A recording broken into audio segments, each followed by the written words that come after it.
শাহরু রমাদান আল্লাযী উনজিলা ফীহিল কুরআন হুদাল লিন-নাসি ওয়া বায়িনাতিন মিনাল হুদা ওয়াল ফুরকান ফামান শাহিদা মিনকুমুশ শাহর ফালইয়াসুম।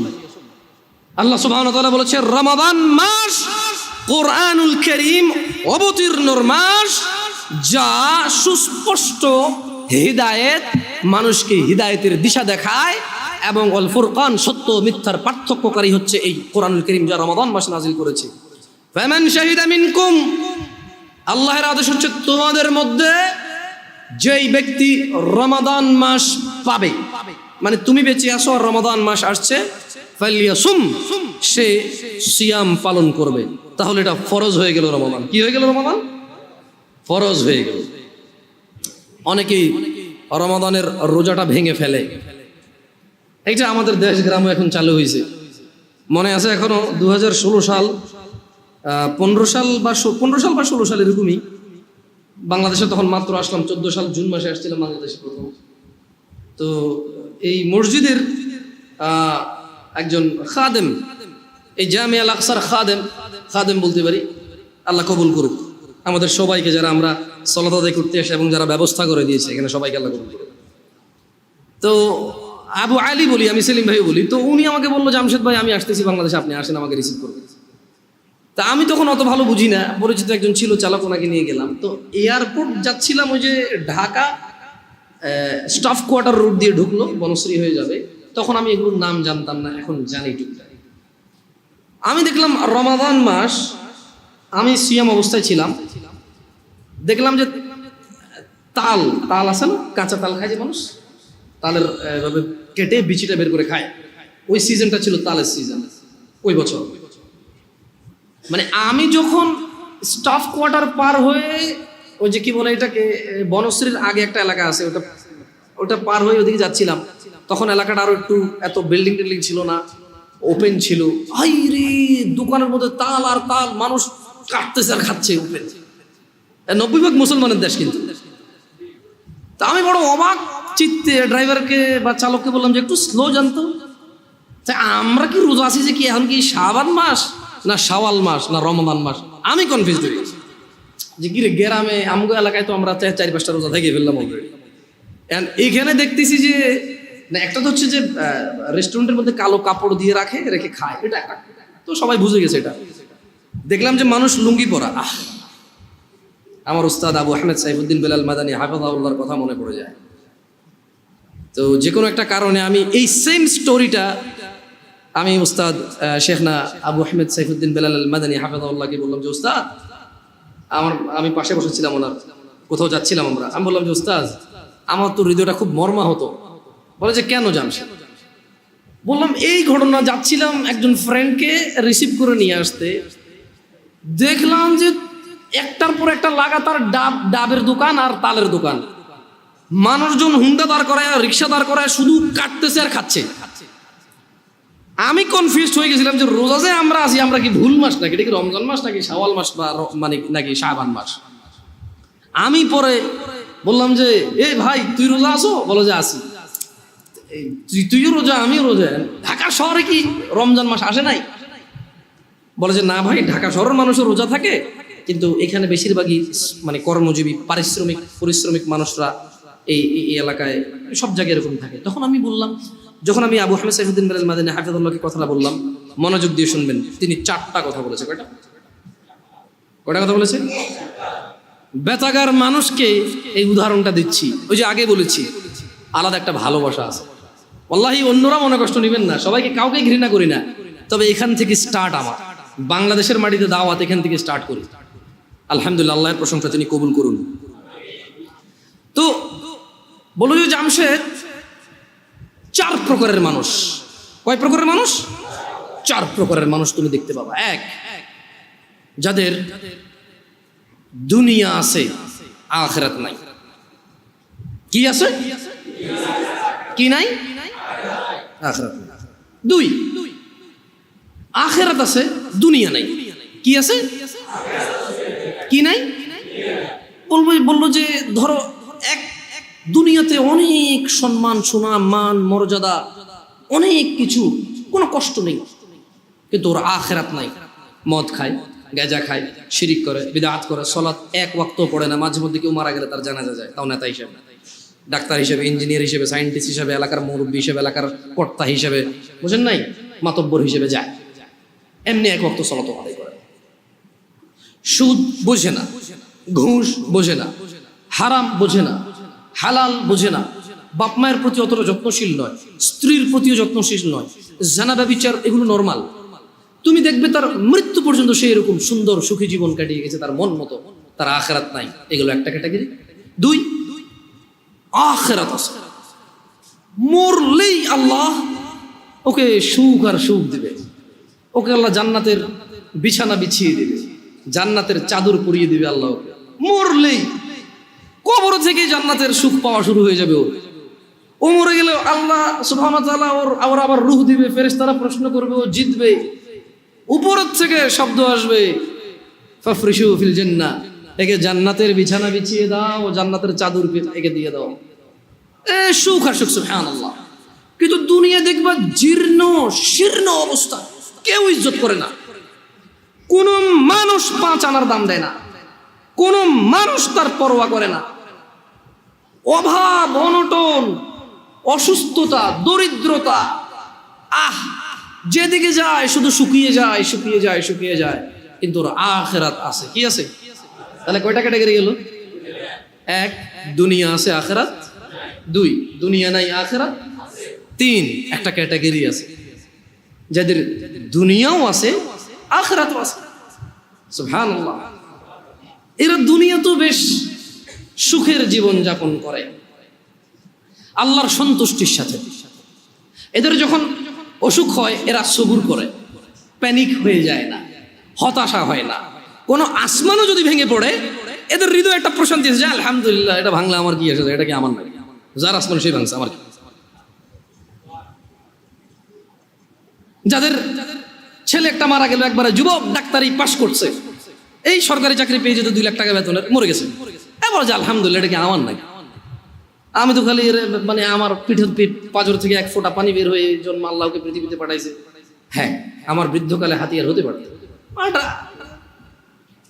ও তো হতো বাপ হওয়ার আগে মরে গেল, আমি তো বাপ, আলহামদুলিল্লাহ, খুশি থাকে।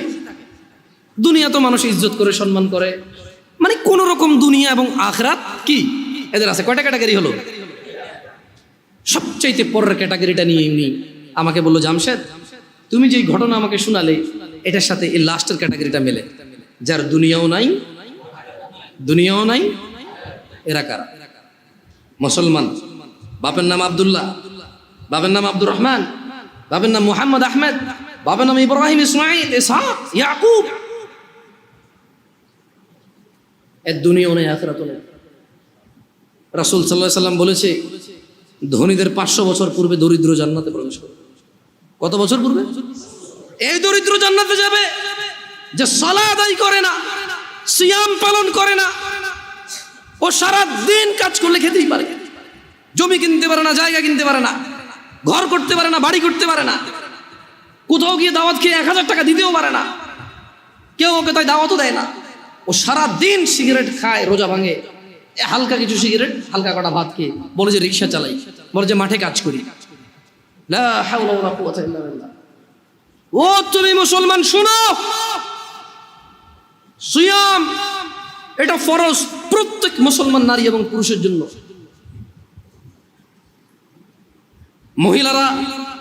মহিলারা তাদের বিশেষ কিছু কারণে তারা রোজা থাকবে না, পরে আবার কাজা করে নিতে হবে, এ পূরণ করে দিতে হবে। জেনে নাও বেতাকাবাসী, জেনে নাও আমার ভাইয়েরা, যেই রোজাকে তুমি ভাঙছো রমাদান মাসের, তুমি জেনে নাও এটা সাধারণ কিছু না। রাসূল সাল্লাল্লাহু আলাইহি সাল্লাম বলেছে, একটা রমজানের রোজা যে ভাঙলো ইচ্ছা করে, কোনো কারণ ছাড়া, এই লোক রমজানের পরে লাগাতার না, থেমে থেমে না, লাগাতার একটার বদলে 2 মাস রোজা পালন করতে হবে। ভাবা যায় এটা কি? তুমি একটু ভাবো, রমজান মাসের একটা রোজা ভাঙলে রমজানের পরে একটার বদলে কাফারা হচ্ছে লাগাতার 2 মাস সিয়াম। এরপরে এটা গেল জরিমানা, এটা গেল কি? এটা গেল জরিমানা। এরপরেও তোমার মাপ চেয়ে নিতে হবে রোজা যে ভাঙছো বিনা কারণ। তাওবা ইস্তিগফার, আল্লাহর কাছে ক্ষমা চেয়ে নিতে হবে রোজা ভাঙার কারণে। মানে একটা রোজা ভাঙার কারণে 2 মাস রোজা থাকলেও যথেষ্ট। কি বাকি আছে? মাপ চেয়ে নিতে হবে। এবার মাপ পাইছো না পাইছো ওটা কে জানে। একটু ক্লোজ হয়ে বসবেন নাকি, মানুষজন বসতে পারছে না, পরে না হয় নামাজের একটা ব্যবস্থা হয়ে যাবে। আবুল আঙ্কেল আসেন, বাইরে ওই কার্পেট টার্পেট থাকলে একটু কিছু বিছিয়ে দেন। আবুল আসেন, দেখো বাইরে কার্পেট টার্পেট থাকলে একটু বিছিয়ে দেওয়ার ব্যবস্থা করো। তাহলে যেই রোজা আমরা ভাঙি, এটার একটার বদলে কাফারা কত মাস রোজা? এটা কি মানে ভাঙে ভেঙে রাখা যাবে নাকি লাগাতার? আল্লাহু আকবার।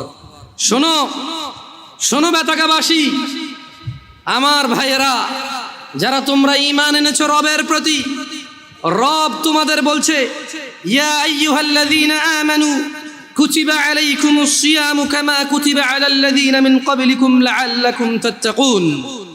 বেতাকাবাসী, তোমরা যারা আল্লাহর প্রতি ঈমান এনেছো, যারা তোমরা ঈমান এনেছো শেষ দিবসের প্রতি, যারা তোমরা জানো এই পৃথিবী চিরস্থায়ী নয়, মৃত্যুর পর সাক্ষাৎ করবে তোমরা পৃথিবীর প্রতিপালক মানুষের স্রষ্টার সাথে, যিনি আমাদের সব কর্মকাণ্ডের হিসেব রক্ষা করছেন এবং সেই হিসেবের সম্মুখীন আমরা হতে হবে। তিনি বলছেন, হে তোমরা যারা ঈমান এনেছো, কুতিবা আলাইকুমুস সিয়াম, তোমাদের উপর রোজাকে ফরজ করা হয়েছে, তোমাদের উপর রোজাকে অনিবার্য করা হয়েছে, তোমাদের উপর রোজাকে করতেই হবে বলে করা হয়েছে। কেউ এটা থেকে পার পাবে না। কামা কুতিবা আলাল্লাযীনা মিন ক্বাবলিকুম, ও মুহাম্মদের উম্মতরা সাল্লাল্লাহু আলাইহি ওয়াসাল্লাম, তোমরা যারা ঈমান এনেছো আল্লাহর প্রতি, জেনে রাখো তোমাদের উপর রমাদানকে ফরজ করা হলো যেমন তোমাদের পূর্ববর্তী, তোমাদের আগে যে নবী রাসূল এসেছে, তোমাদের আগে যে উম্মতরা ছিল, ওদের উপরও যেমন রোজা ফরজ ছিল, ঠিক তোমাদের উপরও তেমন রোজা ফরজ। কেন এই রোজা ফরজ করে আল্লাহ বলছে যে আল্লাহ নাকি এটা দয়া করেছে। তোমরা কি আল্লাহ দয়া নিতে চাও না? নিতে চাও? তবে শোনো, তোমাদের রব বলছে কামা কুতিবা আলাল্লাযীনা মিন ক্বাবলিকুম, যেমনটা রোজা ফরজ ছিল তোমাদের পূর্ববর্তীদের উপরে, তো রোজা থাকলে কি হবে? লাআল্লাকুম তাত্তাকুন। আল্লাহ বলছে এই রোজাকে আমি তোমাদের জন্য বাধ্য করেছি, তোমরা এটাকে থেকে দেখো, তোমরা এটা পালন করে দেখো, একটা মাস তোমরা রোজা রেখে দেখো, দেখো তোমাদের আল্লাহ ভীরুতা বাড়বে, দেখবে তোমাদের আল্লাহর সাথে সম্পর্ক ভালো হবে, দেখবে তোমাদের আল্লাহর সাথে পরিচয় হবে, দেখবে তোমাদের আল্লাহর পরিচিতি বাড়বে, দেখবে তোমাদের আল্লাহর প্রতি সন্তুষ্টি বাড়বে, দেখবে তোমাদের পৃথিবীর মূল্য তোমরা বুঝবে, দেখবে তোমরা পৃথিবী থেকে বিদায় নেওয়ার পরে কোথায় তোমরা যাবে তার মূল্যায়ন তোমরা করতে পারবে। একটা মাস রোজা রেখে দেখো। আল্লাহ বলছে যে ও ঈমান আনছো তো শোনো, এই রোজাটা 1 মাস তোমার উপরে ফরজ এই জন্য করিনি যে তোমার কষ্ট হবে, এই জন্য করেছি যাতে তুমি তাকওয়াবান হতে পারো, যাতে তুমি আল্লাহ ভীরু হতে পারো। যেমন একজন ড্রাইভার ড্রাইভিং শিখায় কি মানুষকে অ্যাক্সিডেন্ট করার জন্য নাকি সুন্দর করে ড্রাইভ করার জন্য? একজন শিক্ষক বই শিখায় কি পড়ালেখা লেখে শিক্ষিত সুশিক্ষিত হওয়ার জন্য নাকি জঙ্গলি মূর্খ গাধাগর্দ হওয়ার জন্য? আল্লাহ বলছে, আমি আমার খুতবার শুরুতে 3টা আয়াত পড়েছিলাম, ইয়া আইয়ুহাল্লাযীনা আমানুত্তাকুল্লাহ, হে তোমরা যারা ঈমান এনেছো আল্লাহকে ভয় করো, হাক্কা তুকাতি, যেভাবে ভয় করা উচিত। তারপর আমি আরেকটা আয়াত পড়েছিলাম, ইয়া আইয়ুহান নাসুত্তাকু রাব্বাকুম, হে মানুষরা তোমরা তোমাদের রবকে ভয় করো। এরপর আমি আরেকটা আয়াত পড়েছিলাম, ইয়া আইয়ুহাল্লাযীনা আমানু, হে তোমরা যারা ঈমান এনেছো ইত্তাকুল্লাহ ওয়া কুলু কওলান সাদীদা, তোমরা আল্লাহকে ভয় করো এবং সত্য কথা বলো। বেতাকাবাসী, তোমার মনে কি প্রশ্ন জাগে না? জামিয়া আল আকসার আজকের মসজিদের সম্মানিত মুসল্লিরা, আপনাদের মনে কি প্রশ্ন জাগে না? আল্লাহ বারবার বলছে ভয় করো রবকে, যেভাবে ভয় করা উচিত। হে মানুষ, তোমরা তোমাদের রবকে ভয় করো, যিনি তোমাদেরকে সৃষ্টি করেছেন একজন মানুষ থেকে, তারপর বিভক্ত করেছেন নর এবং নারীতে। আপনাদের মনে কি প্রশ্ন জাগে না? আল্লাহ বলছে যে হে মানুষ, তোমরা যারা ঈমান আনছো তোমরা আল্লাহকে ভয় করো এবং সত্য কথা বলো। কিভাবে আল্লাহকে ভয় করব? প্রশ্ন জাগে কিনা? এই সূরা বাকারার 183 নম্বর আয়াত আল্লাহ বলছে যে কুতিবা আলাইকুমুস সিয়াম কামা কুতিবা আলাল্লাযীনা মিন ক্বাবলিকুম লাআল্লাকুম তাত্তাকুন, তোমাদের উপরে রোজাকে ফরজ করেছি যেমনটা তোমাদের পূর্ববর্তীদের উপরে ফরজ ছিল, যাতে তোমরা আল্লাহকে ভয় করতে পারো। তাহলে আল্লাহ বারবার বলছে আল্লাহকে ভয় করো। আল্লাহকে যে ভয় করছি এর প্রমাণ কি? এটা অনেকগুলো আমালের মাধ্যমে প্রমাণ করতে হবে যে আমরা আল্লাহকে ভয় করি। কিন্তু খুবই ইম্পর্টেন্ট, যেটা আল্লাহ সুবহানাহু ওয়া তাআলা উল্লেখ করেছে, একেবারে সরাসরি কথা বলেছে যে কামা কুতিবা আলাইকুমুস সিয়াম লাআল্লাকুম তাত্তাকুন, তোমাদের উপরেও রোজাকে ফরজ করা হয়েছে যাতে তোমরা আল্লাহকে ভয় করতে শিখো। তোমরা কি আল্লাহকে ভয় করতে শিখবা? সামনে রমাদান মাস আসতেছে, তোমরা তোমাদেরকে প্রস্তুত করো।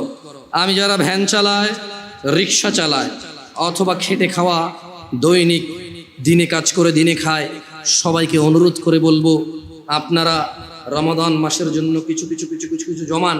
যদি এমনটা হয় যে রিক্সা আপনার রোজা নিয়ে নেবে, ভ্যান আপনার রোজা নিয়ে নেবে, যদি এমনটা হয় মাঠের ওই বীজ বপন আপনার রোজা নিয়ে নেবে, যদি এমনটা হয় ওই গাছ কাটতে গিয়ে আপনার রোজা নিয়ে নেবে, যদি এমনটা হয় ওই মাটি কাটতে গিয়ে মাটি আপনার রোজা নিয়ে নেবে, যদি এমনটা হয় এই বাস ড্রাইভিং, এই বাস আপনার রোজা নিয়ে নেবে, যদি এমনটা হয় মানুষ যে তোমার দিন মজুরি, তোমার দিনের কর্ম তোমার রোজা নিয়ে নেবে, আল্লাহ ভীরুতা নিয়ে নেবে, তবে তুমি বাদ দিয়ে দাও ওই ভ্যান রোজার জন্য। ও এখন বলবে জামশেদ ভাই বড় অযৌক্তিক কথা বললেন, পেট না চললে তখন বুঝতেন। আরে তুমি, তোমার মেয়েটা জন্ম হলো বাঁচবে কিনা জানো না, তার জন্য গাছ লাগাও, মাছ পালো, ডিপিএস করো, সুদ ঘুষ হারাম কিচ্ছু তুমি পরোয়া করো না। কবে তোমার মেয়ে বড় হবে এই আরেক বেটার সাথে ভেগে যাবে, নাকি তোমার কথা মতো বিয়ে করে তোমার খরচ যেটা তুমি জমাচ্ছ সেই খরচ তুমি করতে পারবে, তাও তো তুমি নিশ্চিত না।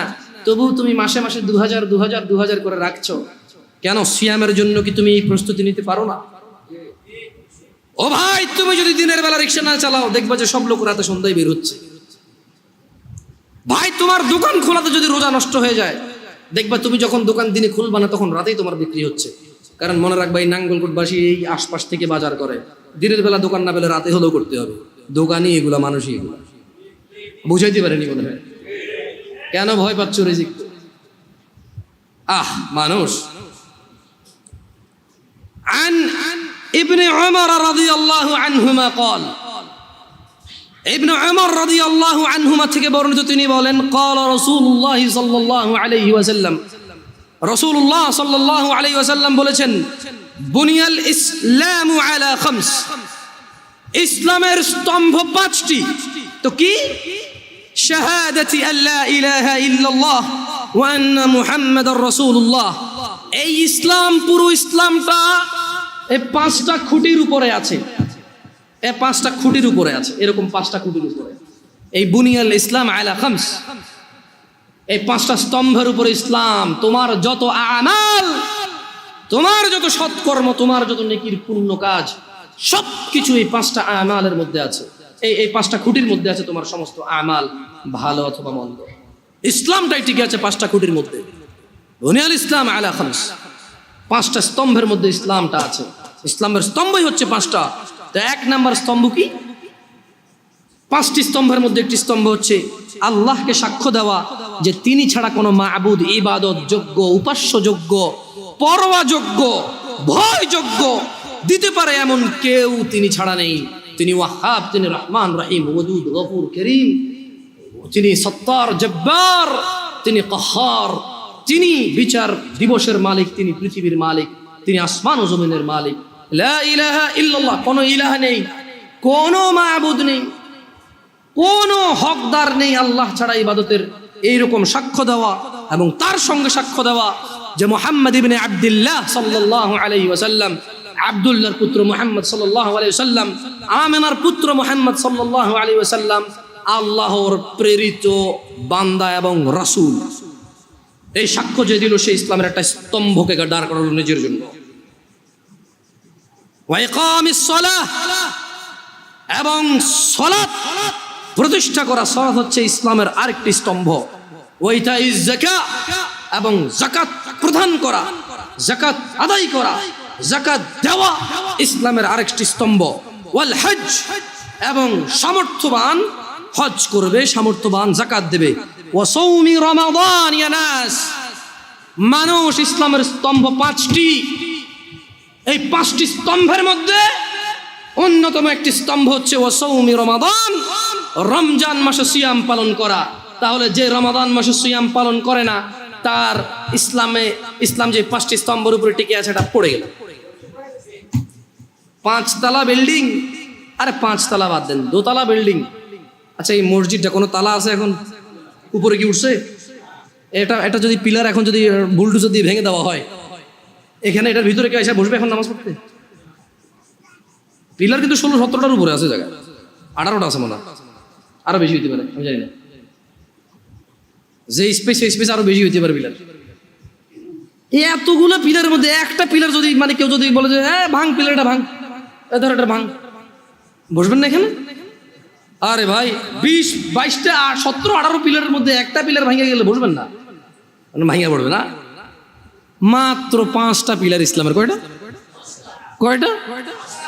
নামাজ একটা পিলার, যেটা অধিকাংশ মানুষের ভেঙে ফেলছে। নাই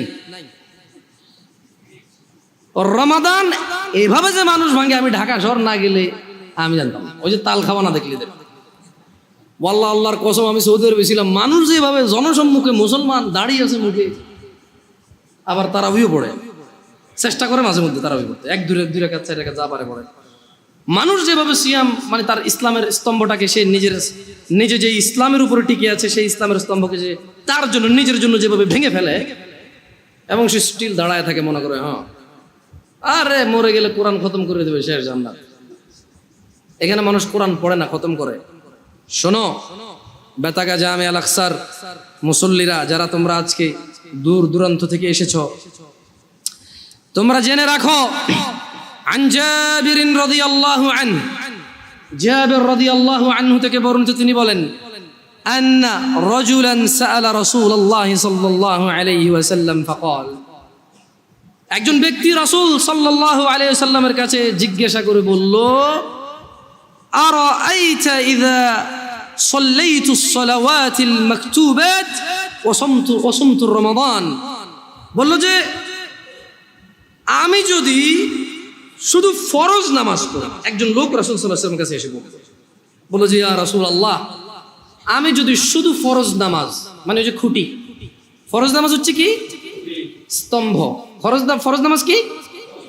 এই লোকটা বলছে যে আমি দিনে শুধু 17 রাকাত নামাজ পড়বো। সে ভিতির পড়বে এমনটা বলেনি, নফল এগুলা বললে আপনারাও কি ছেড়ে দিবেন নাকি ভিতির নফল? আমি মনে হয় নফল আর ভিতির ছেড়ে দেওয়ার জন্য বলতেছি, ঠিক না? বহুত খারাপ এই হুজুর, ঠিক না? এই যে ইউটিউব আমার লিখবে তো কি খারাপ হুজুর।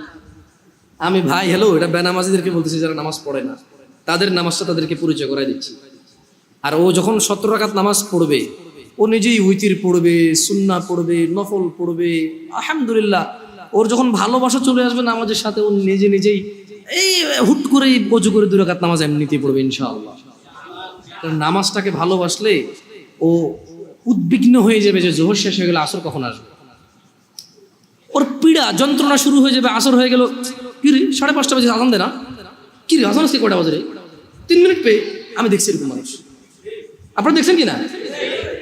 মানে হাঁটতেছি বলো যে কি রে 5:30 বাজে আজান দেয় নাকি দিয়ে দিছে। আমরা ওই ঘুরতে গেলাম আর কি, আমাদের এদিকে এলাকায়, যাক নাম বললাম না, আছে এখানে মসজিদে উপস্থিত আছে মাশাআল্লাহ।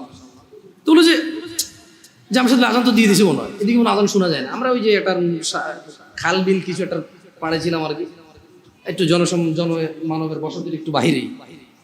তো আমার বললো যে না ভাই 5:30 বাজে গেছে, আজান দিয়ে দিছে না। বললাম ভাই মোবাইলে আজান দিবে, বলেছে একটু দেখেন তো আপনার টাইম ঠিক আছে কিনা, মোবাইল ঠিক আছে। আমি দেখেছি ওর উদ্বিগ্নতা সলাতের জন্য। একসাথে আসর আদায় করেছিলাম, আমরা 3-4 জন ছিলাম। এই 3-4 জনের মধ্যে একজন পেরেশান হয়ে গেছে, 5:30 বাজে গেছে, মাগরিব আজান দেয়নি এখন। দিন ছোট ছিল, 5:20-25 যখন আজান হয় তখন। তো শোনো ব্যথাকার মানুষ, রাসূল সাল্লাল্লাহু আলাইহি ওয়াসাল্লামের কাছে একজন ব্যক্তি এসে বলল, ইয়া রাসূলুল্লাহ, আমি যদি শুধু দিনে 17 রাকাত ফরজ সালাত আদায় করি এবং রমজান মাসে রোজা রাখি, ওয়া আহলালতুল হালাল ওয়া হারামতুল হারাম, এবং হালালকে হালাল হিসেবে, হারামকে হারাম হিসেবে মেনে চলি, ওয়ালাম আযিদ আলা যালিকা শাইআ আদখুলুল জান্নাহ। একজন লোক কার কাছে এসেছে? মুস্তাফা সাল্লাল্লাহু আলাইহি ওয়াসাল্লামের কাছে এসে বলল, ইয়া রাসূলুল্লাহ, আমি যদি দিনে শুধু 17 রাকাত নামাজ, ব্যাস, ফজর 2, জোহর 4, আসর 4, মাগরিব 3, ইশা 4, ব্যাস, কম না বেশিও না।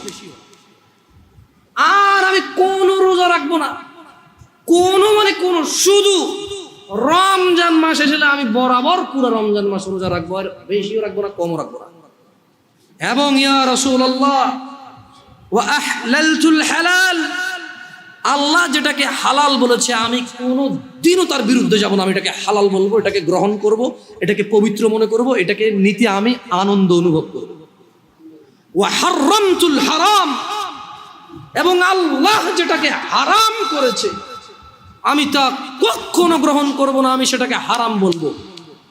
চাই যাই হোক, পুরো পৃথিবীর মানুষ যুক্তি দিক, পুরো পৃথিবীর মানুষ বুদ্ধি দিক, পুরো পৃথিবীর মানুষ আবেগ দিক, পুরো পৃথিবীর মানুষ পালন করুক, ইয়া রাসূলুল্লাহ ওয়া আহলালতুল হালাল ওয়া হারামতুল হারাম, আমি হালালকে হালাল মনে করব, ঘৃণা করব না।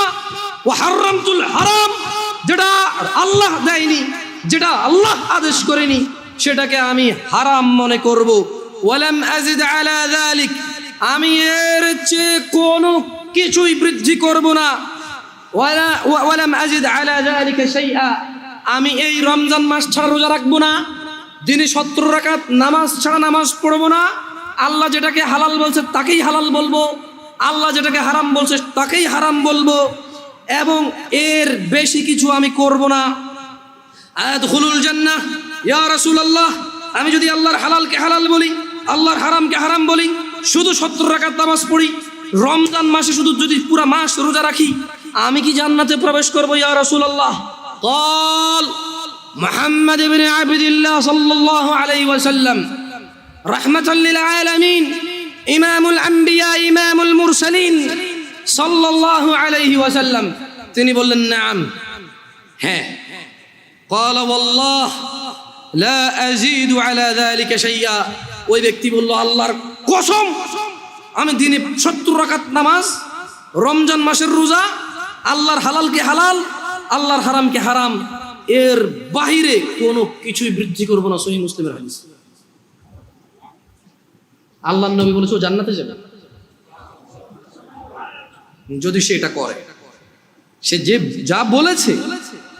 দিনী ভাইরা, যারা আপনারা কঠোর পরিশ্রম করেন, আমি বলি কি, শুরু করেন দিনে 17 রাকাত সালাত দিয়ে শুরু করেন। হাইয়া আলাস সালাহ বললে মসজিদে চলে আসেন। ওয়াল্লাহি সালাত কঠিন কিছু নয়। বেতাগার মানুষ, তোমাদেরকে ছোট্ট একটা উদাহরণ দিই, যদিও খুতবাটা আসলে খুতবা তো টাইমটা নির্ধারিত, ইনশাআল্লাহ এর মধ্যে শেষ করার চেষ্টা করবো সর্বোচ্চ। বেতাগার মানুষ, তোমরা যারা নামাজ আদায় করো না, নামাজ কঠিন কিছু তো নয়। আমি তোমাকে কি নামাজের একটা নমুনা বলবো? দেখো নামাজ কি জিনিস। আল্লাহু আকবার বললে, তুমি সানা পড়লে, আউযু বিল্লাহ পড়লে, বিসমিল্লাহ পড়লে, আলহামদুলিল্লাহি রাব্বিল আলামিন মানে সূরা ফাতিহা পড়লে, সঙ্গে যে কোনো একটা সূরা হইলেই হলো, সঙ্গে যে কোনো সূরার বড় একটা আয়াত হইলেই হইলো, অথবা ছোট ছোট 3টা আয়াত হলে চলবে। আমি কি তোমাকে ছোট 3টা আয়াত পড়ে শোনাবো? আউযু বিল্লাহি মিনাশ শাইতানির রাজীম, ওয়াল মুরসালাতি উরফা ফাল আসিফাতি আসফা, 2 আয়াত হয়ে গেছে। আল্লাহু আকবার, এরকম ছোট 3টা আয়াত পড়লেই হলো।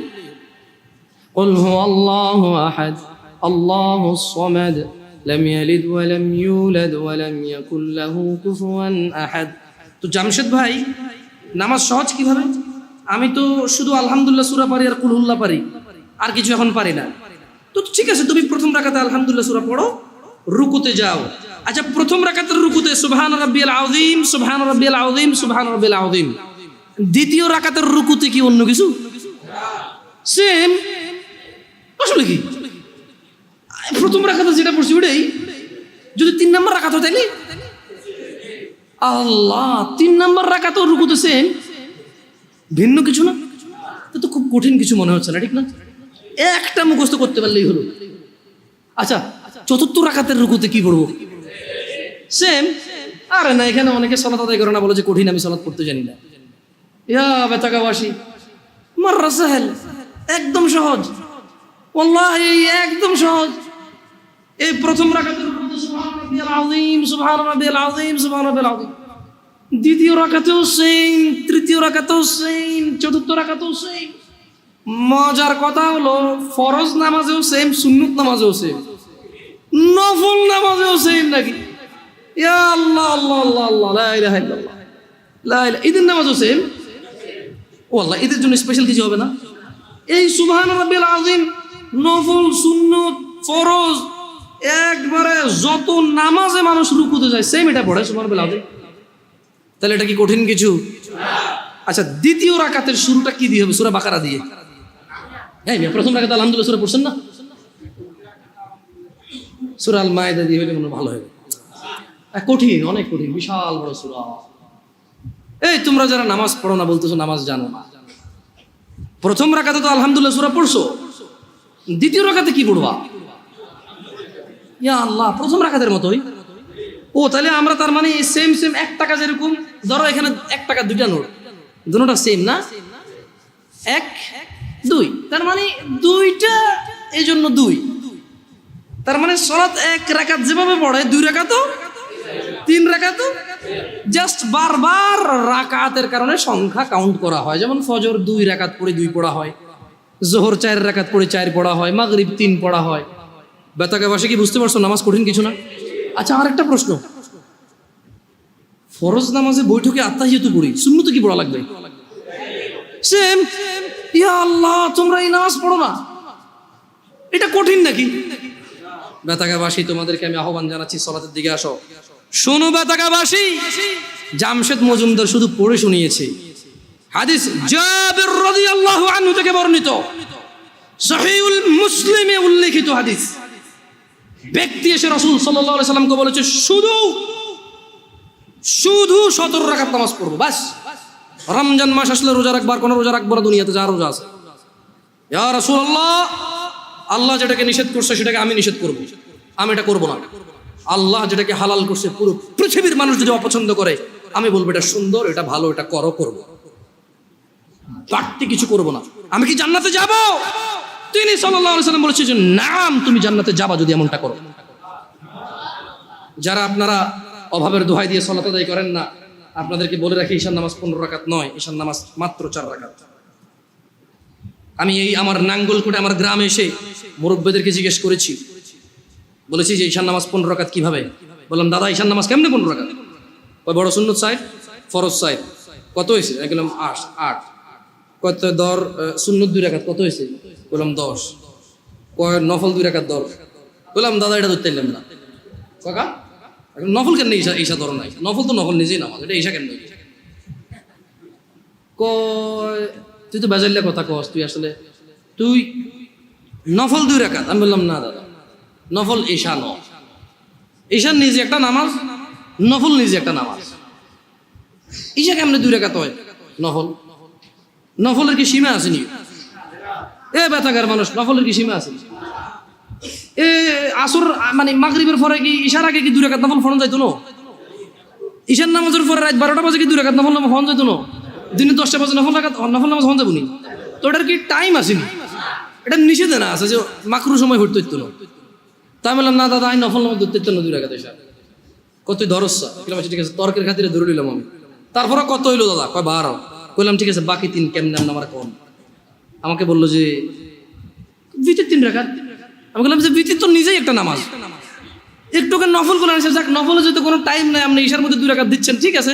মানুষ নফল পড়লে ইনশাল্লাহ কিয়ামতে যখন সে যাবে, তার নামাজ ঘাটতি থাকলে আল্লাহ এই 2 রাকাত নফলকে তার ফরজে নিয়ে আসবে ইনশাআল্লাহ। ভিতরের নামাজ আল্লাহ নিয়ে যাবে, কিন্তু ভিতর তো নিজেই একটা নামাজ দাদা। এটা ঈশার নামাজের যখন কোনো মানুষ ঈশা শেষ করবে তখন তাই ওর উপরে ভিতরে স্টার্ট হবে। আচ্ছা, কোনো মানুষ ঈশা পড়ে না, ভিতর পড়বে? পড়লে কি ধরে রাখবেন? ধরেন লোকটা আজকে রাত 12টা বাজে এখন একটা বক্তব্য শুনলো, এক আয়াত পড়লো, পড়ার পরে সে চিন্তা করলো যে না, তার তওবা করা দরকার, সে এখন ঈশা পড়ে ভিতরে পড়তে পারবে না? পারবে তো। কিন্তু আমি বলতে চাই বেতাকার জনসাধারণকে,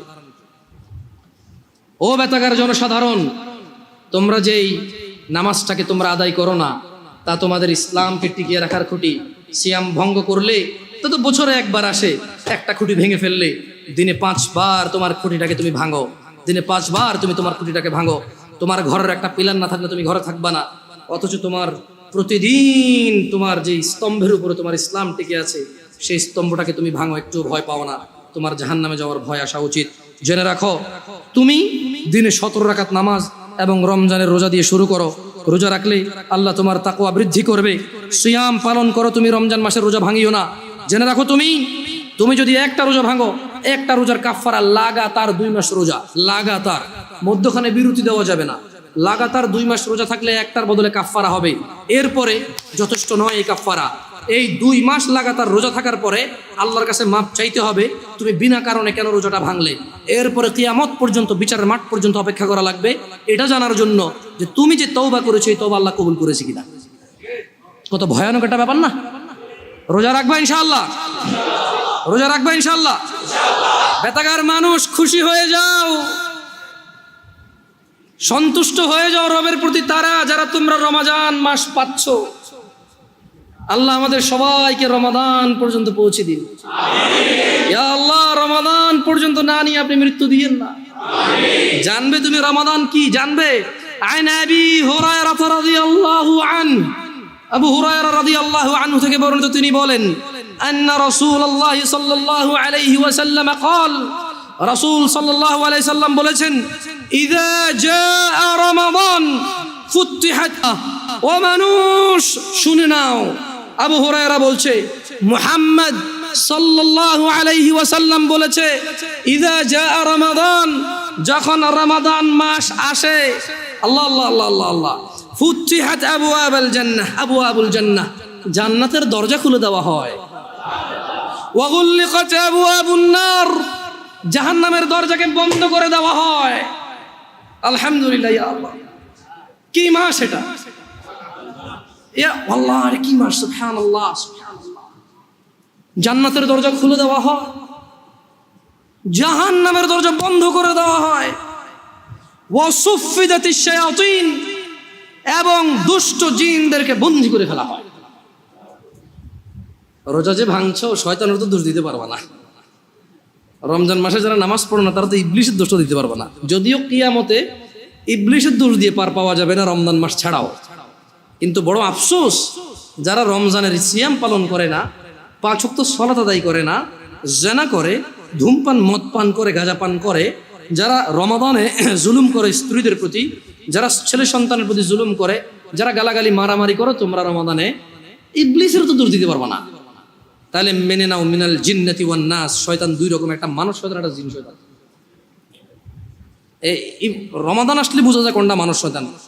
ইবলিস শয়তান তো দেখা যায় না, মানুষগুলোর দেখা যায়। আল্লাহ মাফ করুন, আল্লাহ আমি তিরস্কার করে বলছি না, দেখা যায়। আল্লাহ ক্ষমা করে হেদায়েত দান করুন আমাদেরকে। শুনে নাও, শুনে নাও বেতাকাবাসী। আন আবি হুরায়রা রাদিয়াল্লাহু আনহু ইয়াকুল, আবু হুরায়রা রাদিয়াল্লাহু আনহু থেকে বর্ণিত, তিনি বলেন, قال রাসূলুল্লাহ সাল্লাল্লাহু আলাইহি ওয়াসাল্লাম قال, রাসূল সাল্লাল্লাহু আলাইহি ওয়াসাল্লাম বলেছেন, কুল্লু আমালি ইবনে আদম লাহু ইল্লা সিয়াম, যত আমল আছে বনি আদমের সব কিছু তার নিজের জন্য, ইল্লা সিয়াম, সিয়াম ব্যতীত, ফাইন্নাহু লি, কেননা সিয়াম আল্লাহর জন্য, ওয়া আনা আজজি বিহি, আল্লাহ বলছে আমি নিজে সিয়ামের প্রতিদান দান করব। তোমার সালাত, তোমার যাকাত, তোমার হজ, তোমার সাদাকা, আল্লাহ সুবহানাহু ওয়া তাআলা বলছে কুল্লু আমালি ইবনে আদম লাহু, সব ভালো কাজ বনি আদমের তার জন্য, ইল্লা সিয়াম, রোজা ছাড়া, ফাইন্নাহু লি, আল্লাহ বলছে যে রোজা হচ্ছে আল্লাহর জন্য, ওয়া আনা আজজি বিহি, এবং আমি মানে আল্লাহ নিজে রোজার প্রতিদান দান করবে, কেউ দিতে পারবে না। তোমরা কেউ মিস করিও না এটাকে। ওয়াসিয়ামুল জুন্নাহ, মনে রাখবে রোজা হচ্ছে ঢাল স্বরূপ। ওয়া ইযা কানা ইয়াউমু সাওমি আহাদিকুম ফালা ইয়ারফুস ওয়ালা ইয়াসখাব, সিয়াম পালনের দিন তোমাদের কেউ যেন অশ্লীলতায় লিপ্ত না হয় এবং ঝগড়া বিবাদ না করে। ফাইন সাব্বাহ আহাদুন আও আও আও আও কাতালাহ ফালইয়াকুল ইন্নী আমরুন সিয়াম, ইন্নী আমরুন সিয়াম। যদি কেউ তাকে গালি দেয়, তোমাদের মধ্যে যদি কাউকে কেউ গালি দেয় অথবা ঝগড়া করে, সে যেন বলে আমি ঝগড়াও করবো না, গালিও দিব না, আমি সিয়াম। কারণ সিয়াম কার জন্য? সব আমল কার জন্য? সব আমল কার জন্য? নিজের জন্য। সিয়াম কার জন্য? সিয়ামের প্রতিদান কে দিবে? আল্লাহ তাআলা দিবে। শোনো দিনী ভাইরা, বলার অনেক কিছু ছিল, আল্লাহ যদি চায় ইনশাল্লাহ বলবো আস্তে ধীরে ধীরে। আশা হবে দেখা হবে, বেঁচে থাকলে, তোমরা বেঁচে থাকলে ইনশাল্লাহ দেখা হবে। এই জামিয়া আল আকসা বেতাগাবাসীকে উদ্ধত আহ্বান জানিয়ে বলছি, জামিয়া আল আকসার সঙ্গ দিবেন। জামিয়া আল আকসা আপনাকে ধন সম্পদ টাকা পয়সা না দিতে পারলেও ইনশাআল্লাহ সহিহ কোরআন ও সুন্নাহর জ্ঞান দিবে। জামিয়া আল আকসা ইনশাআল্লাহ আপনাকে সঠিক দিক নির্দেশনা দিবে। মানলে আপনি কল্যাণকামী হবেন, না মানলে নিজের ক্ষতি নিজে করবেন। জেনে রাখবেন জামিয়া আল আকসায় 2015 সালে স্টার্ট করেছি এখানে জামিয়া আল আকসা। আলহামদুলিল্লাহ, আল্লাহ বরকত দিক এবং আল্লাহ অটল এবং আল্লাহ নিরাপত্তা দান করুন এই মসজিদ এবং মসজিদের মুসল্লিদেরকে এবং এই এলাকাবাসীকে, আমাদের সবাইকে আল্লাহ নিরাপত্তা দান করুন। জেনে রাখো বেতাগাবাসী, এই জামিয়া আল আকসা 2015 সাল পর্যন্ত তোমাদের মধ্যে কেউ এখন এরকম বলতে পারবে না যে এমন কোনো আমাল তোমাকে করতে বলেছে যা হাদিসের বিরুদ্ধে এবং কোরআনের বিরুদ্ধে। এই জামিয়া আল আকসায় এখন পর্যন্ত এমন কোনো খতিব 2015 সাল আমি আসার পর থেকে আসেনি যে তোমাকে এমন কোনো কাজ থেকে নিষেধ করেছে অথচ তা আল্লাহ অনুমোদন দিয়েছে, রাসূল অনুমোদন দিয়েছে। এমন কোনো কাজে এখন পর্যন্ত এখানে কোনো খতিব এসে তোমাকে নিষেধ করেনি।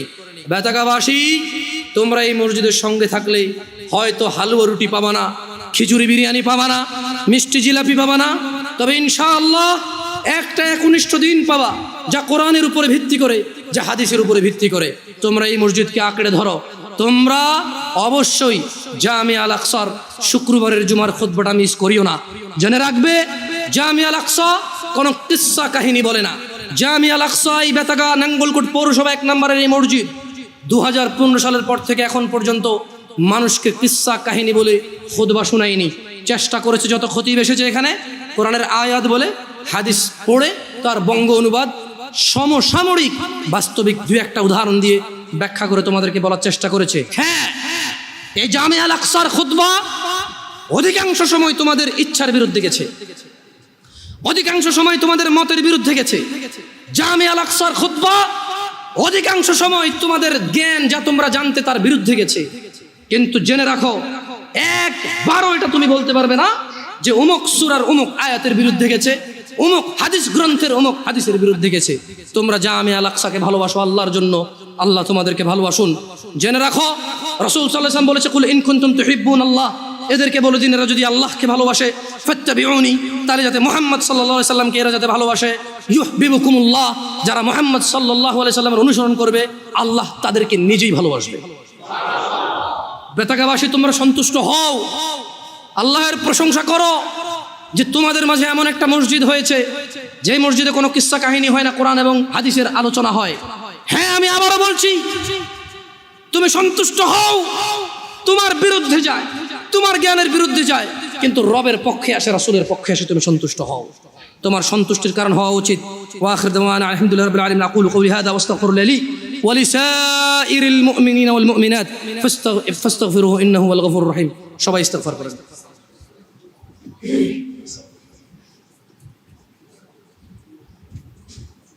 পূর্বে জান্নাতে যাওয়ার সুযোগে রয়েছেন।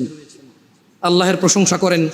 ধনী এবং দরিদ্রতা এবং সম্পদ এগুলো আল্লাহর দেওয়া পরীক্ষা। যেমন কেউ মহিলা হয়েছে, কেউ পুরুষ হচ্ছে, কেউ গরু হয়েছে, কেউ ছাগল হয়েছে, কেউ মানুষ হয়েছে, কেউ জিন হয়েছে। আল্লাহ যাকে খুশি যেভাবে খুশি প্রেরণ করেছেন এই পৃথিবীতে, কাউকে মানুষ করে, কাউকে জিন করে, কাউকে গরু করে, কাউকে ছাগল করে। আল্লাহের ইচ্ছা, কাউকে ফেরেশতা সৃষ্টি করেছেন তিনি, এগুলো আল্লাহের ইচ্ছা। মানুষ নিজ ইচ্ছায় পুরুষ হতে পারে না, নিজ ইচ্ছায় মহিলা হতে পারে না। আল্লাহ যাকে যেভাবে ইচ্ছা পাঠায়, ঠিক একইভাবে আল্লাহ কাউকে ধনী করে, কাউকে দরিদ্র করে। এই ধনী এবং দরিদ্রতা মানুষের আখিরাতের স্ট্যাটাস বর্ণনা করবে না। মানুষের আখিরাতমুখী হওয়ার জন্য এগুলো কোনো বাধা এবং কোনো স্পেশাল কিছু না। আপনি আপনার অবস্থান নিয়ে সন্তুষ্ট থাকেন। যারা আপনারা দরিদ্রতায় আছেন, কষ্ট করে খেতে হয়, আপনারা আল্লাহর সন্তুষ্টিতে থাকেন। রাসূল সাল্লাল্লাহু আলাইহি সাল্লাম আপনাদেরকে ধনীদের 500 বছর পূর্বে জান্নাতে যাওয়ার কথা বলেছেন। এটা আপনাদের জন্য যথেষ্ট হওয়া উচিত। আপনারা আপনাদের দুনিয়া এবং আখিরাত হারায়েন না। এত কষ্ট করে চলতে হয় দুনিয়ায়, এত কষ্ট করে চলতে হয় দুনিয়ায়। আখিরাতের সুখটাকে হারায়েন না এই কষ্টের মধ্যে। মনে রাখবেন, কিয়ামত দিবসে সর্বনিম্ন যাকে আযাব দেওয়া হবে, তার পায়ের নিচে একটা কয়লা রাখা হবে জাহান্নামের, একটা ছোট্ট একটা কয়লার টুকরা, ছোট্ট একটা কয়লার টুকরা। তার মাথার মস্তিষ্ক টকবক টকবক টকবক করবে। এটা সর্বনিম্ন শাস্তিদাতার হবে। এই পৃথিবীতে আপনি এত কষ্ট নেই, আমি এত কষ্ট নেই। মনে রাখবেন, এই পৃথিবীর সবচেয়ে সুস্থ মানুষটাও মরে। আপনি অসুস্থ হলে আল্লাহর প্রতি অসন্তুষ্ট হইন না। মনে রাখবেন, এই পৃথিবীর সবচেয়ে ধনী মানুষ 60, 70, 80 বছরই বাঁচে। আপনিও 60, 70, 80 বছরই বাঁচতেছেন। আপনার দরিদ্রতা আপনার জীবনকে কমায় না, ওর ধনাঢ্য, ওর সম্পদশীলতা ওর জীবনকে বাড়ায় না। সন্তুষ্ট হয়ে যান রবের প্রতি। আর আমি আবারও বেতাগাবাসীকে বলি, নিসফে শাবান, যেটাকে আপনারা সবে বরাত বলেন, এখন থেকে 10 বছর পূর্বে এই এলাকায়, আমি পুরো বাংলাদেশের কথা জানি না, এটা নাঙ্গলকোট, কুমিল্লা, আমি এই এলাকার ছেলে, এই এলাকার আমল আমি চিনি। এখন থেকে 12-15 বছর পূর্বে এখানে মানুষকে বাদির বিচি খাওয়ানো হইতো, পুকুরে গোসল করানো হতো আসরের পরে। এই উদ্দেশ্যে বাদির বিচি খেলে ও সাঁতার কাটতে জানবে, ও আর ডুববে না পানিতে। বাদির বিচি খাইছিলেন? ও আল্লাহ, আপনার বয়স তো মাশাআল্লাহ অনেক। আমি পাইছি, আমাদের বাদি গাছ ছিল, আমার মা ছোট ছোট লাল কালারের বিচি আর সবুজ কালারের বিচি। এখন তাও কি পুকুর নিচে ডুব দিয়ে খাইতে হবে? এমনি আগে খাইলে হবে না, আসরের নামাজের পরে পানিতে নামতে হবে। এগুলো বললে আপনারা রাগ করেন। ইউটিউবে পোলা পান যারা, আরে ভাই আপনি ঢাকা শহরে বসবাস করেন, চট্টগ্রাম শহরে বসবাস করেন, মাশাআল্লাহ, স্কুল দেখেছেন, কলেজ দেখেছেন, ইউনিভার্সিটি দেখেছেন, বিবেক বুদ্ধি কাজ করে। আমাদের সমাজে এখনো অনেক আছে যারা বাদির বিচি খায়, যারা মনে করে শাবান মাসে কোরআন নাজিল হয়েছে, যারা মনে করে শাবান মাসে ভাগ্য লেখা হয়। আমাকে ফিতনাবাজ বলিয়েন না, আমি বলি বলেই আজকে আপনি নিসফে শাবান শব্দটা শুনতে পেয়েছেন। আমি বলে বলে আপনি আজকে সবকে ফার্সিতে আর বরাতকে আরবিতে চেঞ্জ করেছেন, কিন্তু আগে শুধু ফার্সিতে বলতেন সবে বরাত। রাগ করিয়েন না আমাদের উপর। আর রমাদান আসতেছে, মানুষ রমাদান মাস জান্নাতের দরজা খুলে যায়, জাহান্নামের দরজা বন্ধ করে দেওয়া হয়, শয়তানদেরকে বেঁধে ফেলা হয়। মানুষ রমাদান মাসে কোরআন নাজিলের মাস, তোমরা কোরআনুল কারীম শিক্ষার একটা ব্যবস্থা গ্রহণ করো, এই রমাদান মাসকে তোমরা কাজে লাগাও। আমি এই বলে আমার খুতবা শেষ করব ইনশাআল্লাহ তাআলা। إن الله وملائكته يصلون على النبي يا أيها الذين آمنوا صلوا عليه وسلموا تسليما كثيرا اللهم صل على محمد وعلى آل محمد كما صليت على إبراهيم وعلى آل إبراهيم إنك حميد مجيد اللهم بارك على محمد وعلى آل محمد كما باركت على إبراهيم وعلى آل إبراهيم إنك حميد مجيد আল্লাহ সুবহানাহু ওয়া তাআলা আমাদের সবাইকে রমাদানের নেকি অর্জন করার তৌফিক দান করুন। আল্লাহ তাআলা আমাদেরকে রমাদানের পূর্বে যে কয়দিন সময় আছে, রমাদান নিয়ে চিন্তা ভাবনা এবং একটা প্রস্তুতি নেওয়ার সুযোগ দান করুন। তিনি আমাদেরকে তৌফিক দান করুন।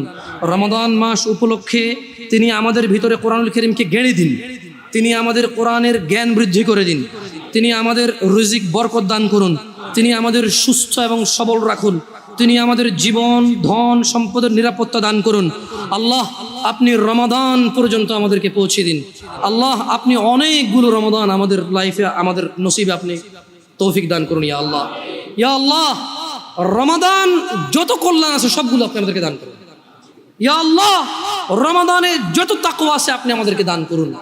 ইয়া আল্লাহ, রমাদানে মানুষ যতটুকু উপকৃত হওয়া সম্ভব আপনি আমাদেরকে ততটুকু উপকৃত করুন। ইয়া আল্লাহ, আপনি আমাদের জ্ঞান বৃদ্ধি করে দিন, আপনি আমাদের কোরআনুল কারীমের জ্ঞানী তৈরি করুন। ইয়া আল্লাহ, আপনি আমাদের কোরআনুল কারীমের জন্য জিহ্বাকে সহজ করে দিন।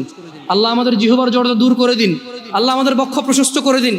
আল্লাহ, আমাদের মৃতদেরকে আপনি ক্ষমা করুন। আল্লাহ, আপনি আমাদের জীবিতদেরকে ক্ষমা করুন।